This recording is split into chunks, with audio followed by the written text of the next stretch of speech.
things will start to heat up toward the end of the week. I'll show you that here in just a minute. Let's take a look at some of that wildfire smoke. Some of the thicker smoke now shifting east as this cold front races through. It is going to help to clear the air out a bit, so it's not going to be as hazy today, and we'll see some clearing conditions here over the next couple of days here along the northern front range. This morning, 50s and 60s.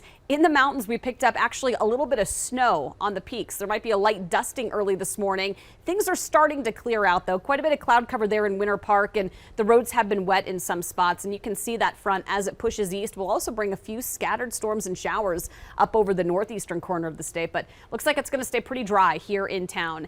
84 for a high in Denver, still hot to the southeast, 60s and low 70s in the mountains. Coming up, 80s today. Tomorrow, upper 80s, and then it gets hot again. I'll show you that on the Super 7 Day. And right now we are still busy on 225. We have a lot of traffic out there from earlier problems on the northbound side. Still cleaning up the wreck right by Colfax. Southbound over at Yosemite. It's way over to the side. Take a look from the split screen, and you can still see from the camera here on 225 on the southbound side. Still real busy from Parker Road. Getting a little bit better on that northbound side coming up from Mississippi. So the overall drive times still about 20 to 25 minutes depending on which way you're traveling. Still about a half an hour in and out of the Denver Tech Center. South side is okay. If you hear of a crash at Santa Fe at Bowles, it's actually down by Hudson Gardens, not really causing that much of a delay. We'll have more details on this water line break that we had that had Dry Creek restricted right there at University, but it's looking a lot better in the last 10, 15, 20 minutes if you're going to roll through there. We continue to follow some breaking news in Centennial, where a water main break has left at least 24 homes without power right now, and without water, I should say, right now. This is video we got from Air Tracker 7 earlier this morning. It shows that area near South Detroit Street between Dry Creek and East Irwin Place. The road is not as wet as it was before, but the water has been shut off to the main to avoid any further damage.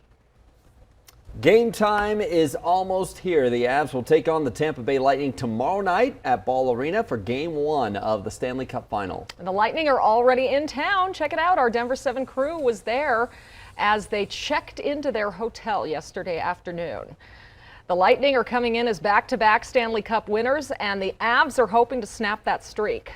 Yeah, well, they better not get too comfortable here. Avs fans have been waiting for this for more than 2 decades. Denver 7's Veronica Acosta joins us live because this is a huge opportunity for the city.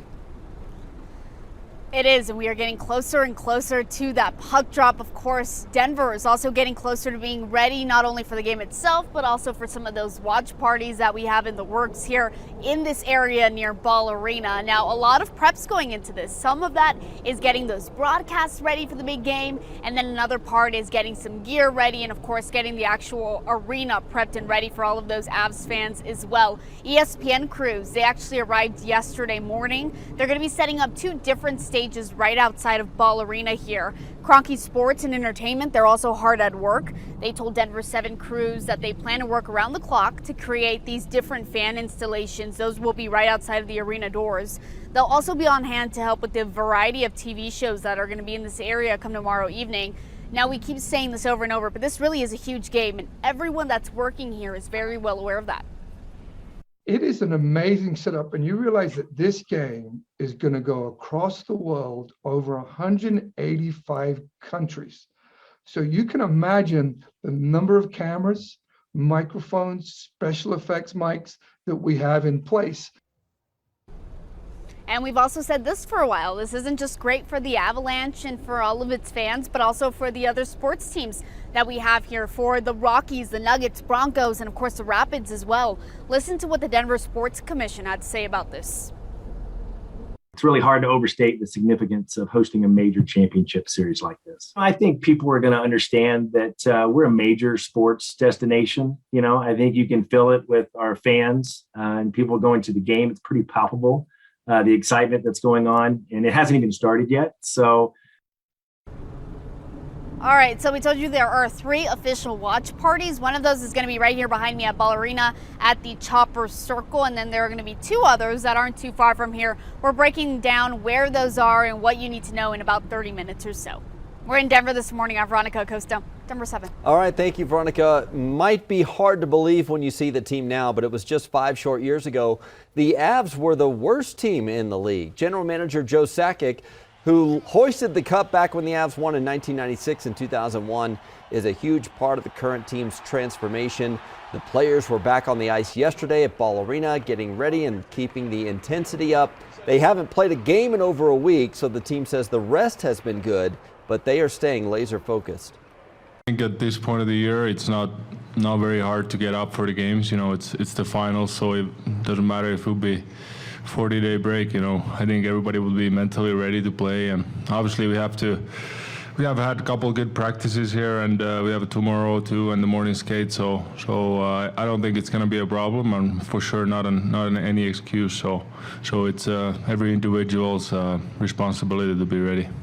The mindset that we have is just being ready, staying ready. You know, we're not using anything as an excuse. We're just, you know, if we're getting 8 days off, we're getting 8 days off, and we're going to make sure we practice hard and we rest up and we're ready to go. So you can stick with Denver 7 all day tomorrow. Our Game 1 coverage starts very early at 4:30 a.m. and then tune in later at 5:30 p.m. for our pregame show and then our postgame show right after the game. New video this morning shows the aftermath of a police chase that ended with 6 people injured and I-225 closed for several hours yesterday. The chase started in Denver and led to Aurora. Denver 7's Christian Lopez joins us now. And Christian, Denver police say they were chasing a potentially dangerous suspect. Yeah, they were, and this all started when Denver police spotted a vehicle that was linked to a shooting from earlier in the day. Denver police had been investigating a shooting that took place in the parking lot of the Bass Pro Shops on East Northfield Boulevard. At around 4:30 p.m., officers saw that suspected vehicle near 46th Avenue and Tower Road, and that's when that pursuit began and eventually went on to I-225. Police bumped into the back wheels to try to get the car to spin and stop, and they call this a pursuit intervention technique. But that move led to a crash involving 7 vehicles. Police say the driver shot himself, and he was taken to the hospital and is in critical condition. 5 other people were also taken to the hospital. 2 of them are Denver police officers. They are all expected to recover, but the critical incident response team is conducting an independent investigation into the crash. Meanwhile, Denver police is collecting evidence on that shooting that happened earlier in the day. Live in Denver this morning, I'm Christian Lopez, Denver 7. Thank you, Christian. The FAA and NTSB are investigating after a small plane landed on a golf course in Lakewood. There were golfers playing on the Fox Hollow course at the time, but no one was injured on the ground or in the plane. The Lakewood Police Department says the plane may have had possible mechanical problems forcing the emergency landing on the course. A Chaffee County family claims that they were scammed out of almost $30,000, saying a contractor they hired never finished the job. Now the sheriff's office has launched an investigation into what victims say spanned several counties. Denver 7's Colette Bordelon has more. We eventually wanted to build a building right where we're standing. What should have been in this lot. Yeah, I guess the grass isn't always greener.